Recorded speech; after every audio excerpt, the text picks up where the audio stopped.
Magandang gabi. I-share ko itong lahat katotohanan na sasabihin ni Senator Coco Pimentel.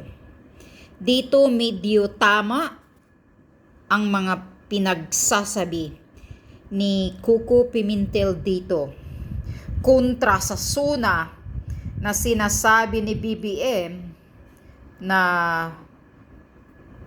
hindi niya pa nagawa mga achievements. Ano ba ang SUNA? Ang SUNA ay yung nagawa na. Pero yung mga pinagsasabi ni BBM doon, para lang siyang nangampanya. Puro ito, ganito, ganyan, gagawin, wala. So dito nyo maririnig ang totoong katotohanan kung ano ang nangyayari sa bansa natin. Pakinggan nyo ito po. Maganda talaga ito na magigising kayo, malalaman nyo ang buong katotohanan. I come before you today to deliver what many refer to as the kontrasona. However, I am not here today to counter all of what the President has said in his State of the Nation address last July 24, 2023. I want to deliver the realistic sona, the more realistic report on the state of the Filipino nation with the people, the ordinary Filipino, as the focus. Correct.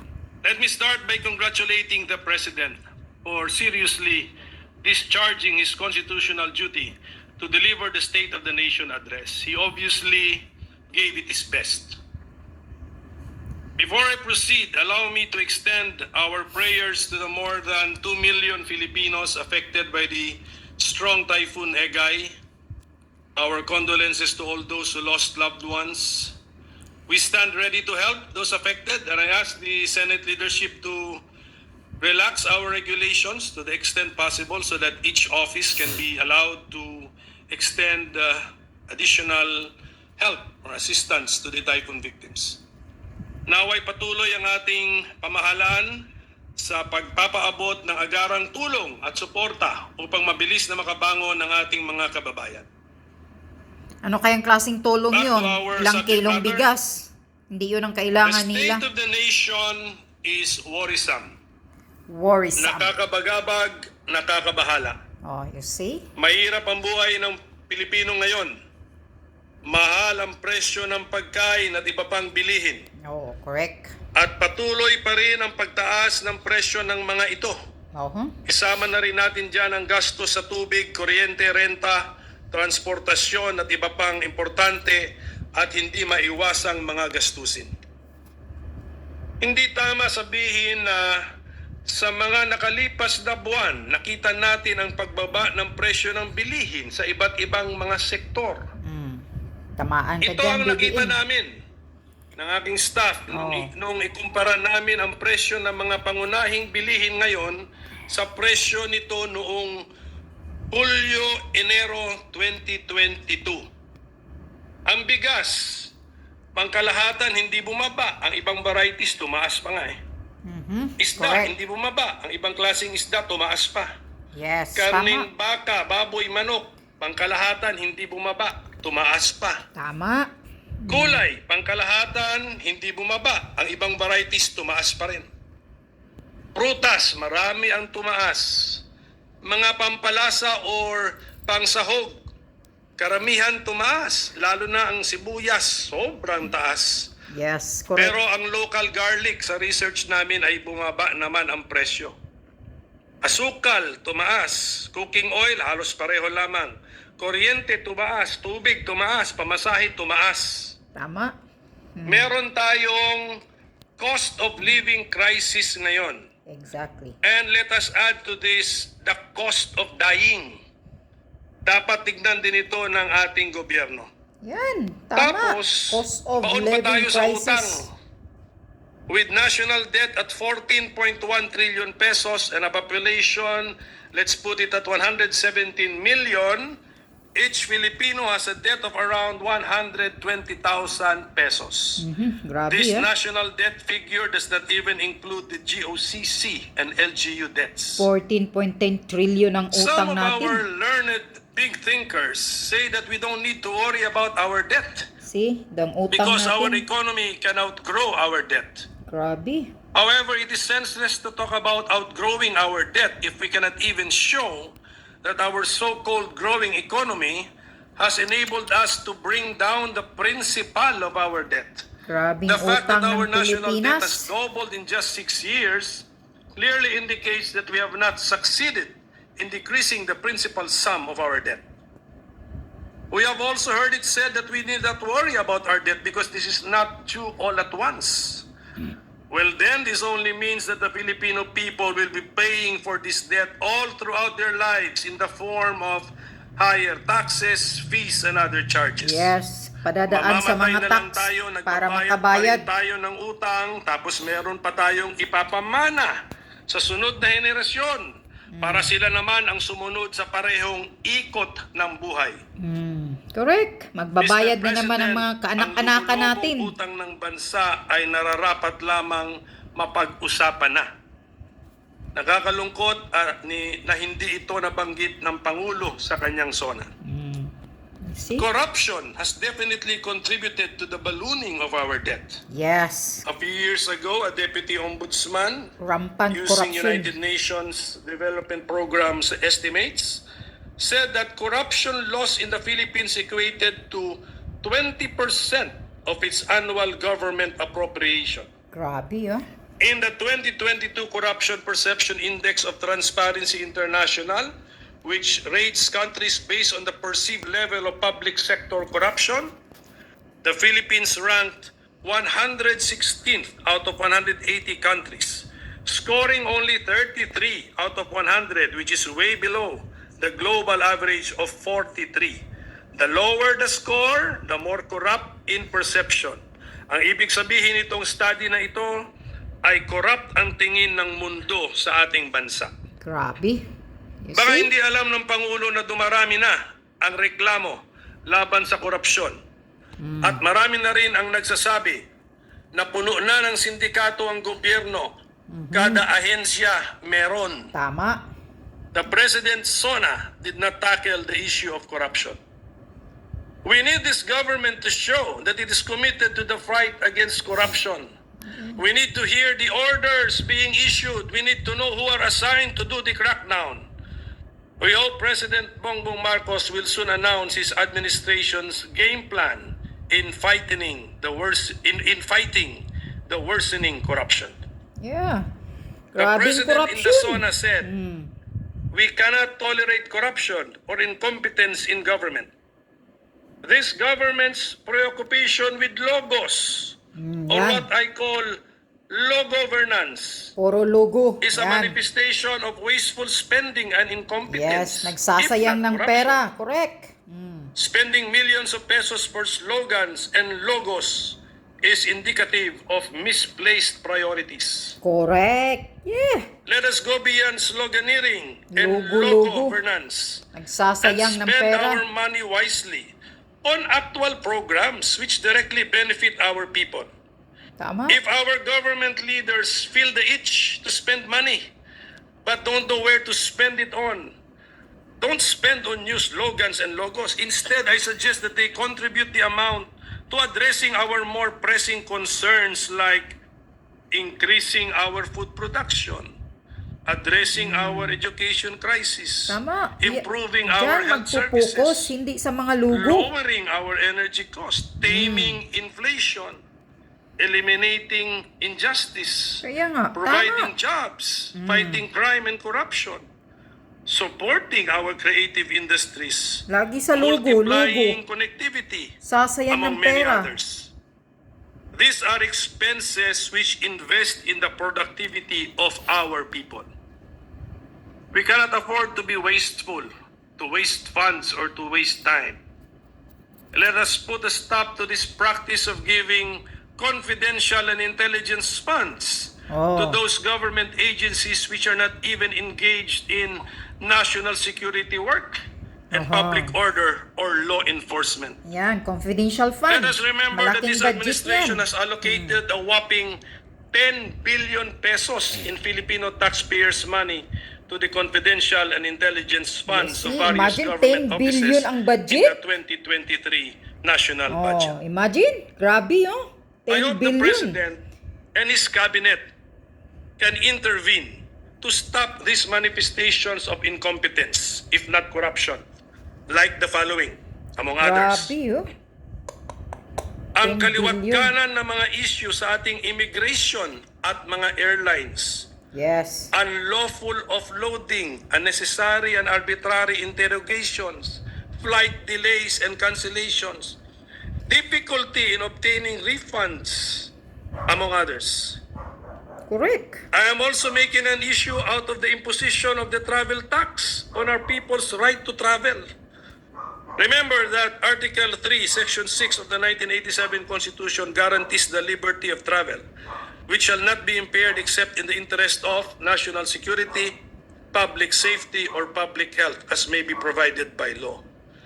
We cannot and should not tax the exercise of a right. Oh. Huh.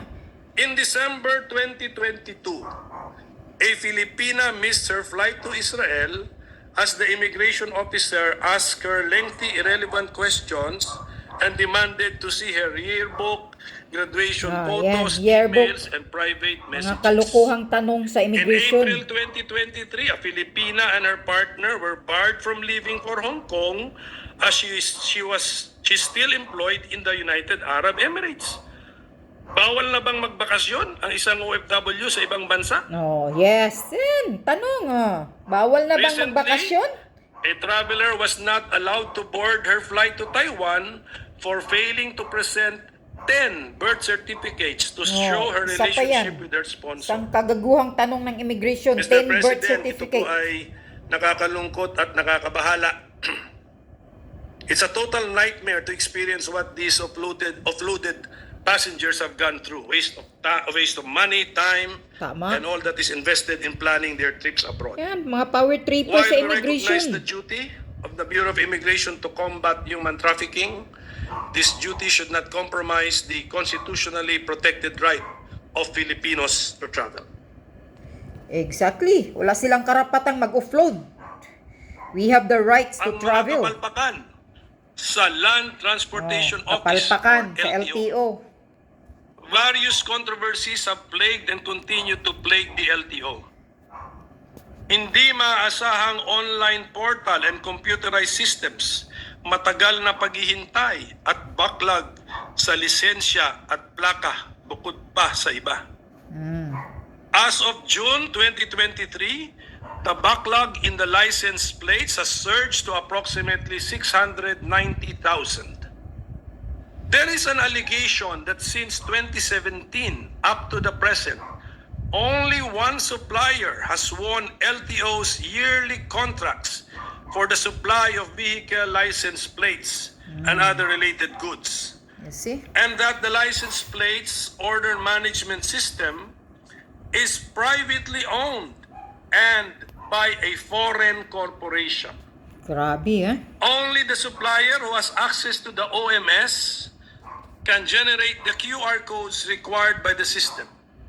Talk about system capture.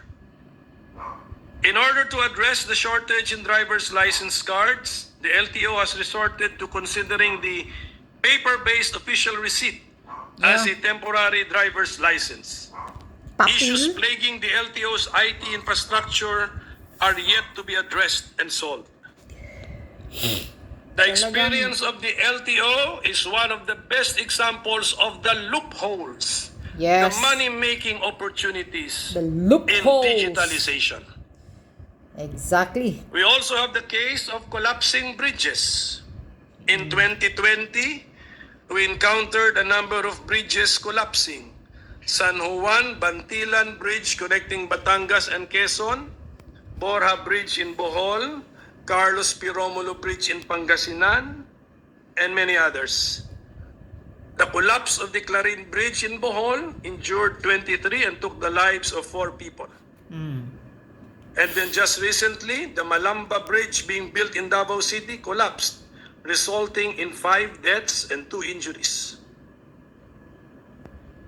the PNP's involvement in illegal drugs and failure to solve Isa yan na pinakamalala and ngayon. deter killings. PNP, In involvement October in illegal 2022 in drugs. Manila, authorities confiscated 990 kilograms of shabu with an estimated value of 6.7 billion pesos.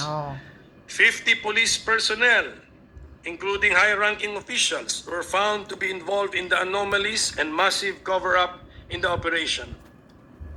On November 26, 2022, 5 persons, including a minor, were killed in a shooting and hacking attack in Barangay Songko, Lantapan, Bukidnon. Unsolved. Grabe, mga On unsolved June case. 14, 2023, the Pausto family was massacred in Himamaylan City, Negros Occidental. Unsolved. On Correct. July 1, 2023, 2 village officials were shot dead in Barangay Baganihan in Marilog District, Davao City. Unsolved. You see? Sobrang dami pa ng mga kasong patayan at karahasan na hindi pa nalulutas. Maubusan tayo ng oras kung babanggitin natin lahat ng mga ito. Justice remains elusive. Just recently, the DOJ junked a murder case filed against policemen. The DOJ, the Department of Justice, passed to the grieving family members the burden of proving that the bullets which killed the victim came from the police. How are ordinary Filipinos supposed to have the resources to prove ballistics? Exactly. I therefore call the attention of the PNP Internal Affairs. Act on matters like this.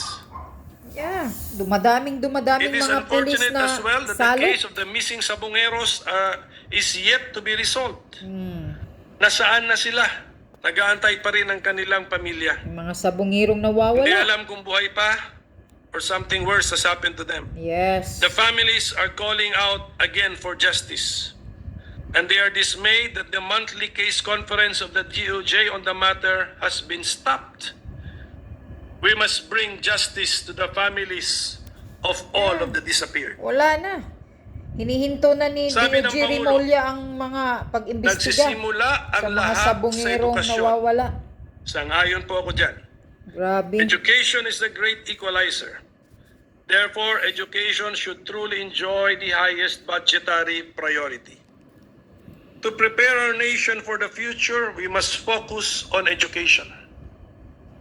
Kaya ayusin natin ang software at hardware ng edukasyon.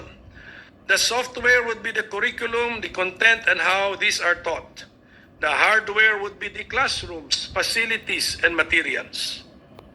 And since we are using an analogy involving the computer, I propose the incorporation of computer coding or programming in the curriculum.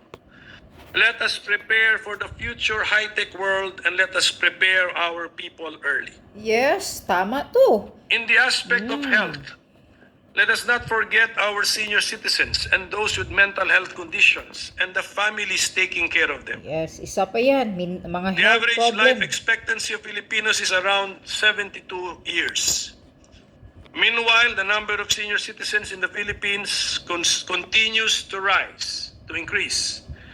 Based on the latest available data from the PSA, senior citizens constitute 8.5% of the population, or around 9.22 million.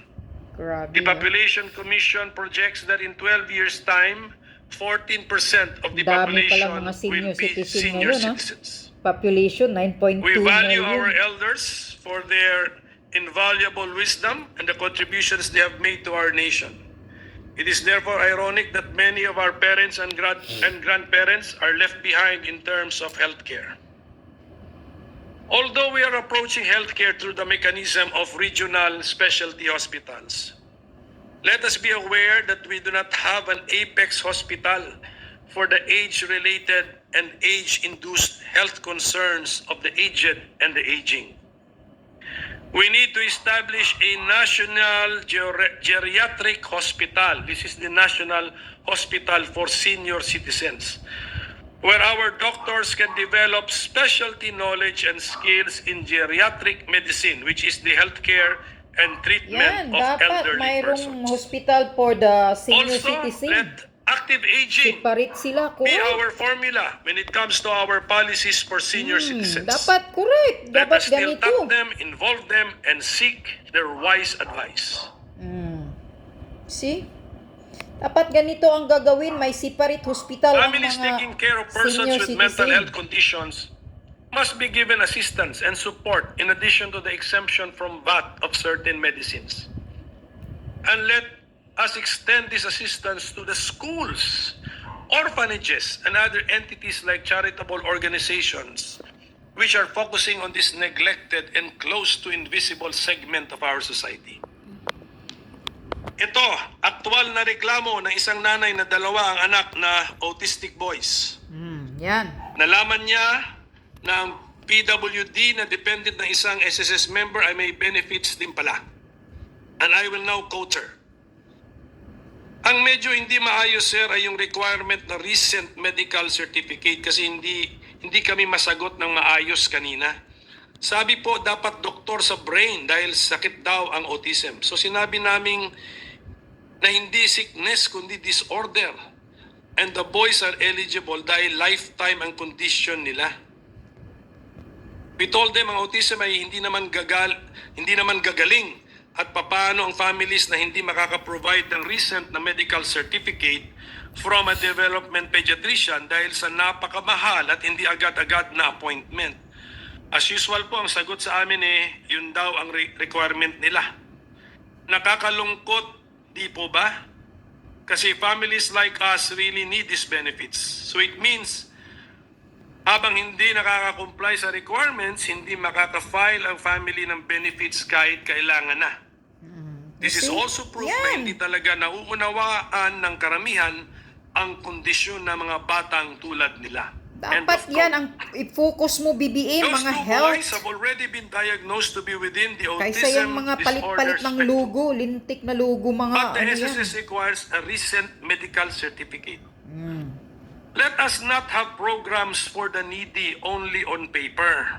Yes. Let us understand the spirit and purpose behind these programs and implement them in good faith without putting unnecessary obstacles along the way which actually defeat the very objective of the program. Yan nga nakakalungkot Puro salita.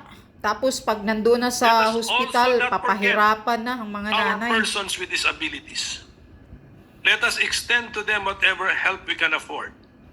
For the blind, for example, there is a school for the blind based in Metro Manila, which has a budget of only 22.7 million pesos. Napakaliit. Kulang ang budget, Kaya nga. kulang din ang bilang ng paaralan para sa mga bulag. Paano na yung nasa Mindanao at Visayas? Oh, yes, correct. Tulungan po natin sila. Sa Mindanao, sa Visayas, Our wala. healthcare workers, the Puro sa unsung Manila heroes, lahat. do not receive enough allowances and benefits.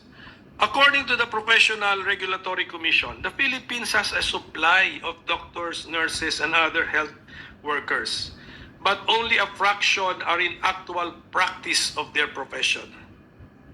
We do not have, for example, we do not have sufficient civil service posts for nurses and psychologists. Our healthcare workers deserve a career path even in government service. Bigyan naman natin ng angkop na dignidad ang ating mga bayani. The President started his SONA with the mention of macroeconomic data like GDP growth rate. Isa pa yan, kasi nungalingan That pinagsasabi ni BBM. 7.6 sa GDP SUNA niya. growth rate in Ito ang 2022 totoo. means nothing to the ordinary Filipino. The cost of living is very high. Yes, this The is the income truth. of the typical Filipino family is not enough for their basic needs Yes. and for their decent existence as a family of human beings. Those who are employed are not paid living wages. Many are unemployed and many more are underemployed. Correct. Yan ang Bantayan natin ang katotohanan presyo talaga. ng pagkain. Di yung puro, Huwag natin hayaan itong tumaas ng tumaas. Kung pwede nga, pababain pa natin ito. puro salita Lalo ni na kung BBM hindi kasi naman nungalingan. napapataas ang sahod ng mga manggagawa Isa pa natin. yan, sahod, hindi tumaas. There was no mention in the SONA about the need to increase our people's wages, especially the minimum wage, given the ever-increasing cost of living here in the Philippines. Since our regional wage boards have been slow to react to realities on the ground, we need to legislate a new national minimum wage which will ensure that all workers receive a just living wage. Correct. I Tama. have grave doubts on the reported 95.7% employment rate. That leaves us with only 4.3% unemployment rate. At that rate of unemployment, the Philippines can be considered a fully employed economy. Yes, That yan. means that all willing and able individuals who are seeking employment are able to find suitable work. Is that what we see on the ground? Is that consistent with our experience? Yan. Sa dami ng lumalapit sa atin na naghahanap at humihingi ng trabaho, imposibleng nasa full employment status na po tayo. Yan ang kasing Sa nungalingan ni aking BBM. opinion, Yung SUNA, merong mali 95.7 na daw. sa pagkolekta May trabaho. natin ng datos. Puro kasinungalingan yung The sinasabi ni figures on BBM. employment matters are misleading and do not reflect the true state of the nation. Kalutangan. President mentions that the Kadiwa store concept has shown that we can bring down the prices of Isa pa rice, yan. meat, fish, vegetables, and sugar.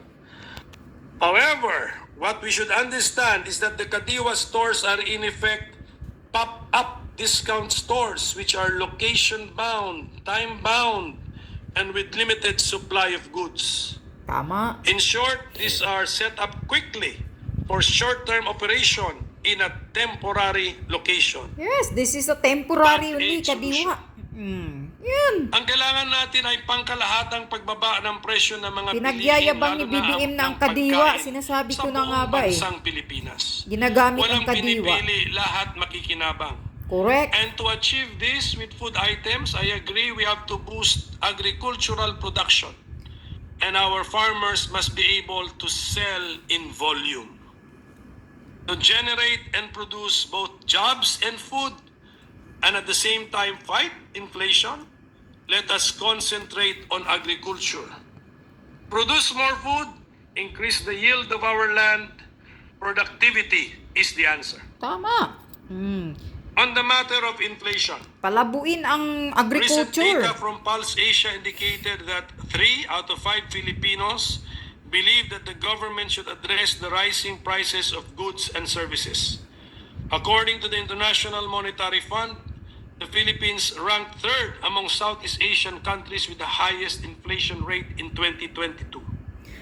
Grabe. What is inflation? Inflation The is a worst. sustained increase in the prices of goods and services in an economy over time.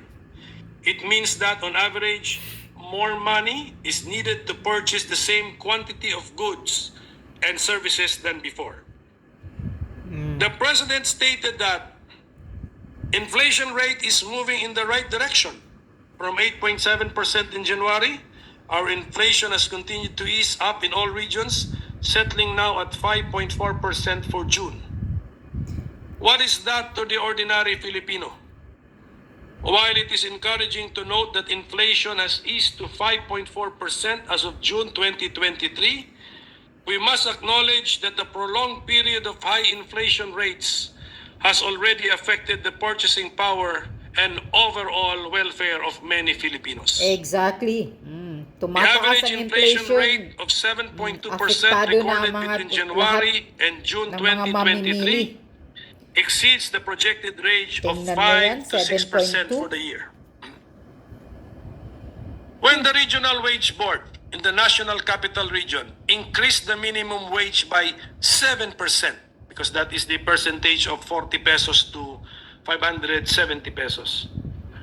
Were they just intending for our minimum wage workers to merely survive by keeping up with inflation?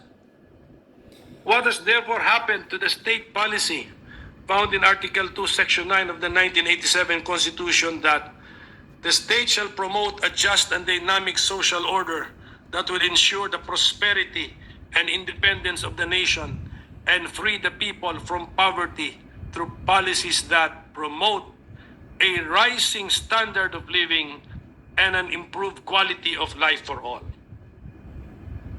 We should get no consolation from the projection that inflation will be at 2.9% by 2024, especially if this came from people who did not foresee that inflation would reach an alarming peak of 8.7% at the beginning of this year. Yes, tama. The Magaling oversight magsalita of the lang Bangko talaga mga Sentral ng sip-sip Pilipinas dyan eh. must be strengthened, like making them appear before Congress at least twice a year to justify their programs and decisions, like the decision to remove Philippine abaca from Philippine banknotes. An additional observation, our peso has lost a lot of value very quickly. Grabe eh. Aren't the people entitled to an explanation from the government on why the price of onion reached an all-time high of 800 pesos per Oh, kilo grabe, 800 a kilo onion in December 22 in ah. December 2022, making onion more expensive than meat? Yo. See, Also, tingnan nyo. Ano yan? Why sugar prices have spiked to as high as 136 pesos per kilo? Sugar. While we are on the topic of sugar, we should also ask the government to explain the following. 1. Why has the price of sugar remained high despite the flooding of imported sugar into the market? 2. Why has the Sugar Regulatory Administration been rocked by 2 scandals already in less than a year? Oh, you see? 3. Why has there been a sugar shipment in the port of Batangas on February 9, 2023, ahead of the issuance of Sugar Order Number 6, Yeah, which was yan. only approved on February 15, 2023? Nag-i-import na kahit wala pang sugar order. Yun, sinasabi ni Maharlika Why din did yan the eh. Department of Agriculture, claiming it acted on direct orders from Malacanang, choose only 3 favored traders to import the sugar? Oh, In yan. direct contravention of the provisions of Sugar Pinipili Order lang ang Number mga 6, BFF ni BBM na providing for the mag-import process in awarding ng sugar. the volume Yan. of Yan na sila yung importation. sinasabi ni Maharlika. Yan, tama ka On the issue talaga. of smuggling, Now, the smuggling. President said, bilang na ang mga araw na mga smugglers at Pagyayabang ni hoarders na BBM sa yan. zona ng smuggling bilang ng araw. Kilala na ba natin sila? Para makapag-umpisa na tayo sa pagbibilang ng araw. Kilala ba natin There is sila? rampant agricultural smuggling Ano, into the BBM? Philippines. Kilala mo ba And there sila? are reports of drug smuggling out of the Philippines. Tamaan There ka are talaga reports dito, too Marcos of ka. personalities involved in these smuggling activities being able to join the president on his foreign trips. Oh my God. So, just a What? word of advice and caution to the staff of the president, to the office of the president. Please exercise vigilance and impose the highest standards in qualifying personalities as part of the presidential delegation or of the people allowed to be seen and associated with the president. Kasama mo pa daw sa trip mo, mga Sa larangan ng smugglers. pabahay, Sinasabi din ng Maharlika Pangulo. yan. Kung Grabe. susumahin natin ito, mahigit 1 milyong kabahayan ang maialay natin sa ating mga kababayan sa buong bansa. Kasya ba yan? 1 milyon lang pabahay? I think the president is over-promising on the Yes. housing units that can be delivered in a year's time. It's not I over-promising, don't think lutang. it can be done. Nagsasalitang wala Those sa utak. providing these housing units better be careful because we cannot rush these units, especially if their plan is to provide these housing units in high-rise structures. These structures need the proper time for curing, which cannot be rushed. Tama. My suggestion is not to go high-rise. House and lots are better than high-rise housing buildings. Tama. Past experience has shown this to us, and I am sure future experience will still confirm this. Yan. Executive Over-promising ka action talaga, can lutang, make sure that BBM. there is transportation to and from these sites. Tatamaan ka nito sa kay We kukupin should start mga paying sinasabi. attention to the Housing Affordability Index in the Philippines. This measurement compares average housing prices with average salary. Makikita natin na hirap na ang mga kabataan ngayon na magkaroon at makabili ng kanilang sariling tahanan. Exactly. When it comes to energy, I join the President in his efforts to increase our energy production and pursue total electrification. Grabe, Indeed, renewable energy is the way forward. But all these efforts must have the consumer, the Filipino people, in mind. Masyado ng piga ang taong bayan. More than competitive pricing of electricity, what we need is a reasonable, affordable, and cheap price for electricity. Here in this land of ours, which is blessed with much sunshine and rain, surrounded by Too seas high. and The dotted electricity with bill lagi, wonderful buwan-buwan. volcanoes. Pinapahirapan ang mga Pilipino. I join the President in his commendation of the barn and pledge my support too to the progress of the barn. I Bansa support the Moro. President's effort to make the pension of the military and the uniformed personnel fully functional and financially sustainable. Exactly. Tama. Given our one fund concept, the problem with the MUP pension system is the entire government's problem too. We shall try to make the transition as painless as possible.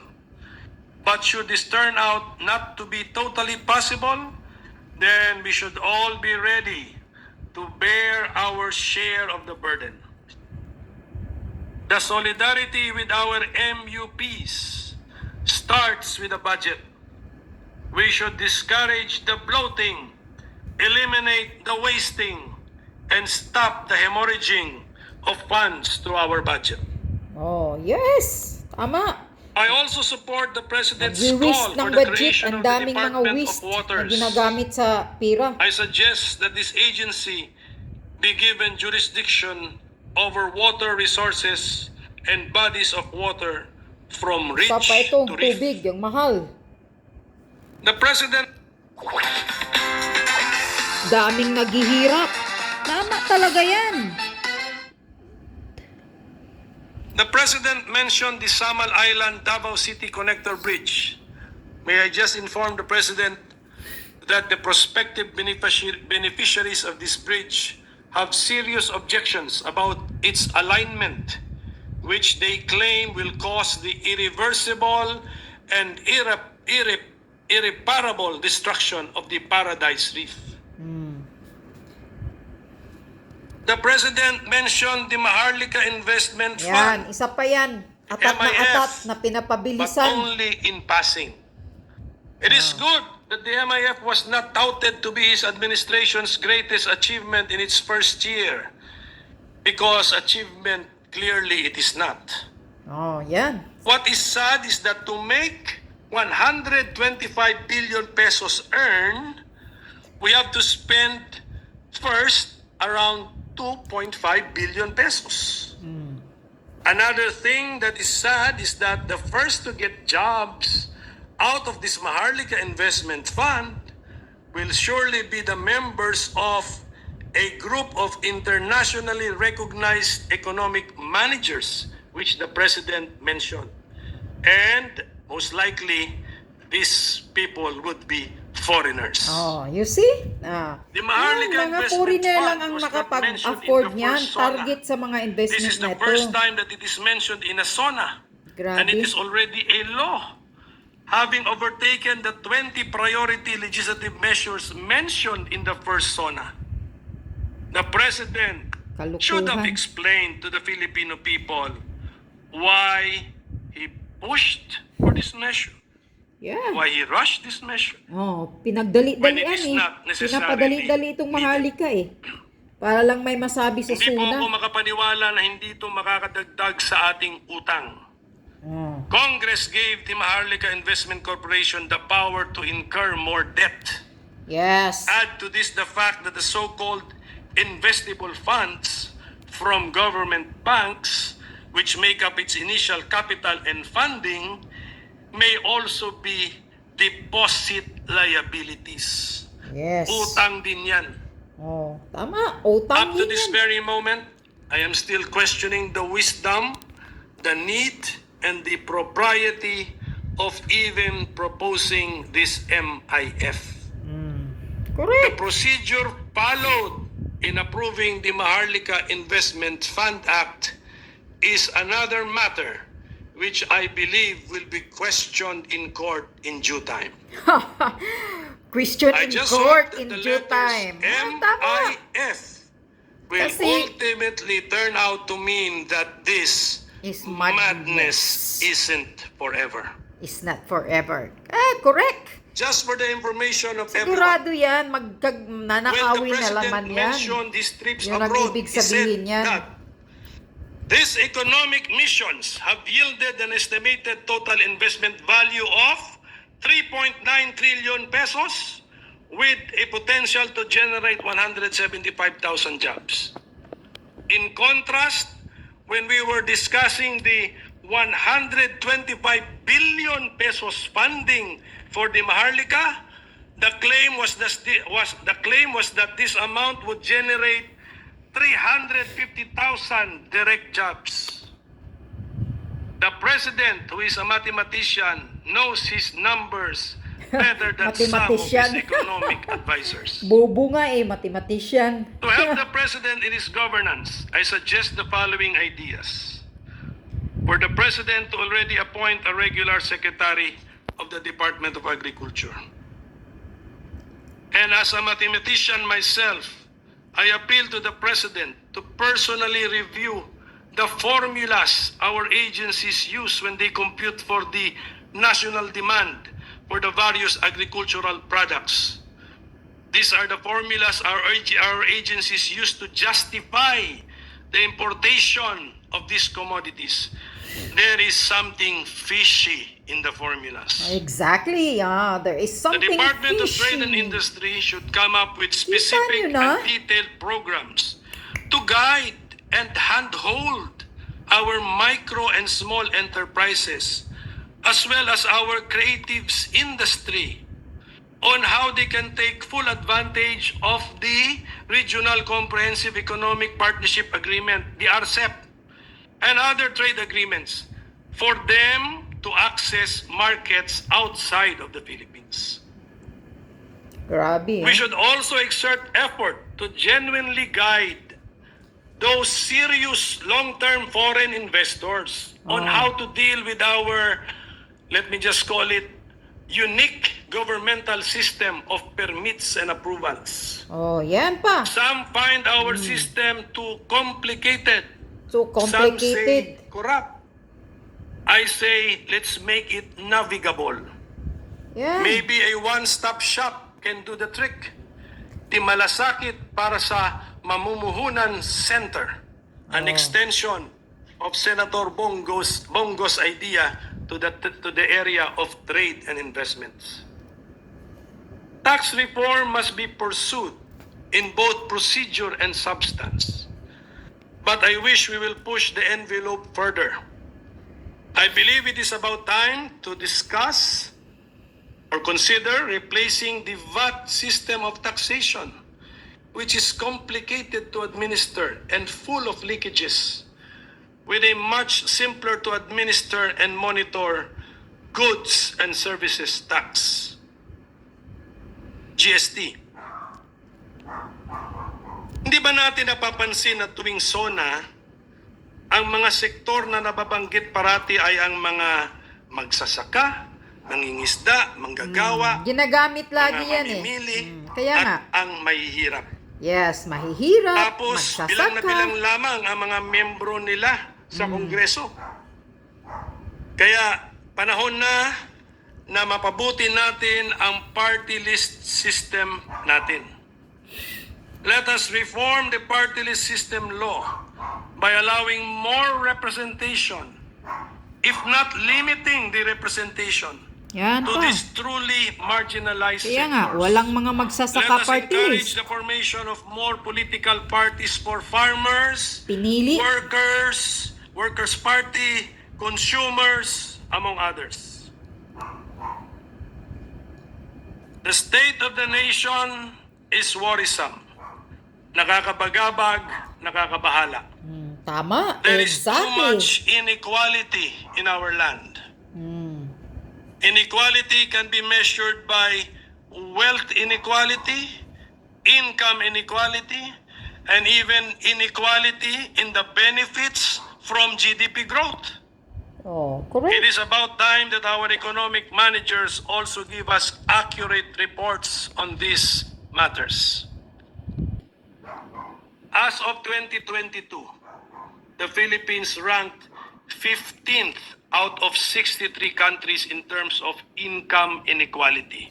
Grabe. The lower the number, the worse is the situation. Oh my God. In the report released by the World Bank, it was found that the Philippines has among the highest rates of income inequality in East Asia. Oh my The goodness. top 1% of Filipino earners get 17% of the national income, while the bottom 50% collectively share 14%. When it comes to poverty, a survey conducted by the social weather stations reveals that nearly half of Filipino families, Wow, 12.5 million. 45% or around 12.5 Ang million mahihirap. households consider themselves poor as of July 2023. Grabe Out of 2023 the lang yan. 12.5 million who Dami consider na ang mga themselves mahihirap. poor, 2 million households are newly poor, meaning they were not poor a few years back. Meanwhile, another 33% rated themselves as borderline poor. 2,700,000 Filipinos experienced involuntary hunger. Oh my goodness. 2,300,000 experienced moderate hunger, while 340,000 faced severe hunger. In Mindanao, hunger is affecting more than 720,000 families. Oh, imagine. Ano na? 95 Filipino children die from malnutrition every day. 28 out of 1,000 do not get past the age of 5 years old. 1 in every 3 Filipinos aged 5 and below suffer from stunting. The Philippines ranks 5th among countries in East Asia and Pacific region with the highest prevalence of stunting. Grabe Poor health, if it will not lead to early death, will lead to poor academic performance, impaired cognitive development, and will reinforce the poverty cycle. Yan. The increasing gap between the rich and the poor has given rise to profound inequalities in income, wealth, and benefits from economic growth. Yan ang This problema. disturbing trend necessitates urgent examination and action to ensure a more equitable and inclusive society for all. Grabe.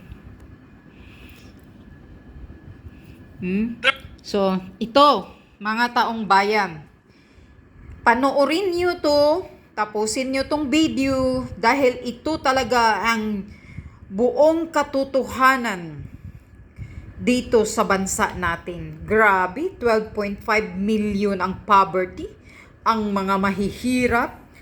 At sa Mindanao, grabe pa pala yung mayroon pa pala talagang severe hunger na nangyayari by the year 2023. Tingnan nyo. Kaya yung SUNA ni BBM, puro kalutangan. Puro kasinungalingan. Sabi pa ni Maharlika, kasinungalingan. Sunalngilingan. Sabi kay Maharlika yun. Panoorin nyo ito. Dito kayo magigising. Malalaman talaga ninyo dito. Wag nyong isipin dahil si Coco Pimentel ganito, ganyan. It's not that. Hindi si Coco Pimentel ang mag-judge kayo sa kanya, kundi ang facts. The facts na sinasabi niya dito, ang buong katotohanan kung ano ang nangyayari sa bansa natin. Ayan. And equality.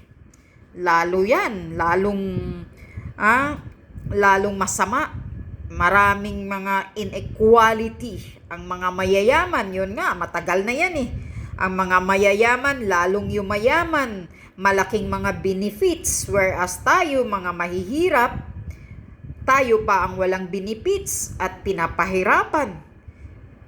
Anyway, panoorin nyo talaga ito ang buong video. Malalaman nyo, magigising kayo at mamumulat yung mga tulog nyong utak. Salamat. Sana panoorin ninyo to.